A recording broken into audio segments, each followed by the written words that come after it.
Plus un bruit, le monde s'efface au bord du bleu, le temps se tait, suspendu quelque part entre les deux. J'ai gardé dans mes poumons un dernier morceau de ciel, puis j'ai laissé la surface derrière moi comme on descend vers un secret. Le fond est bleu, un bleu si profond qu'il avale les pensées. Chaque battement résonne comme une horloge qu'on aurait oubliée. Je descends lentement avec le silence pour seul compagnon, et déjà je sais que sous l'eau le temps n'est plus le même. Puis dans le faisceau, une ombre traverse la lumière, un éclair d'argent, une apparition dans le bleu qui danse. Le poisson s'immobilise, ou peut-être est-ce mon regard qui s'arrête pendant un instant. Même les bulles semblent retenir leur souffle. Mon doigt repose sur la détente, mon cœur frappe contre ma poitrine. L'instinct murmure maintenant, mais une autre voix, plus faible, me rappelle: tu dois encore remonter. Une seconde compte, une seconde de trop, une seconde de moins et la surface devient un souvenir. Une seconde compte entre le geste et le choix, entre le poisson, le ciel et ce qu'il restera de moi. Une seconde compte, une seconde de trop, une seconde de moins et la surface devient un souvenir. Une seconde compte entre le geste et le choix, entre le poisson, le ciel et ce qu'il restera de moi.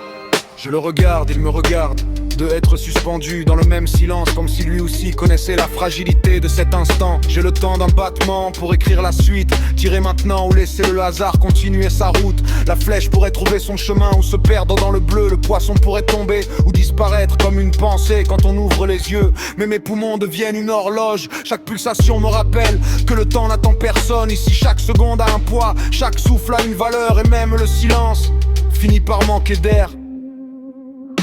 Une seconde pour viser, une seconde pour comprendre, une seconde pour choisir d'entreprendre et redescendre. L'instinct dit maintenant, la raison dit remonte dans l'immensité du bleu. Chaque seconde compte.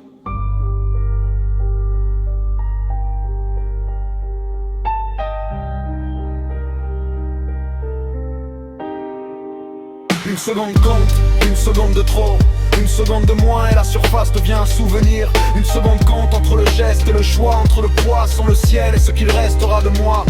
Une seconde compte, une seconde de trop, une seconde de moins et la surface devient un souvenir. Une seconde compte entre le geste et le choix, entre le poisson, le ciel et ce qu'il restera de moi. On croit posséder le temps tant qu'on respire à l'air libre, mais à 20 mètres sous le ciel, le temps devient une lame invisible. Il n'y a plus d'hier, plus vraiment de demain, il n'existe que cet instant, minuscule et immense à la fois. Celui où la vie demande ce que tu veux vraiment choisir.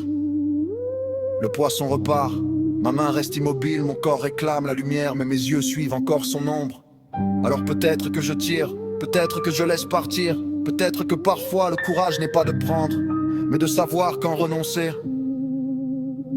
Et lorsque je retrouve enfin la surface, lorsque l'air brûle à nouveau mes poumons, je compte devant quelque chose que le fond du monde m'avait appris. On ne gagne pas toujours en attrapant ce qu'on poursuit. Parfois gagner, c'est accepter de voir disparaître ce qu'on aurait pu saisir. Car le véritable combat n'était pas contre le poisson, il n'était pas contre la profondeur, ni même contre le manque d'air.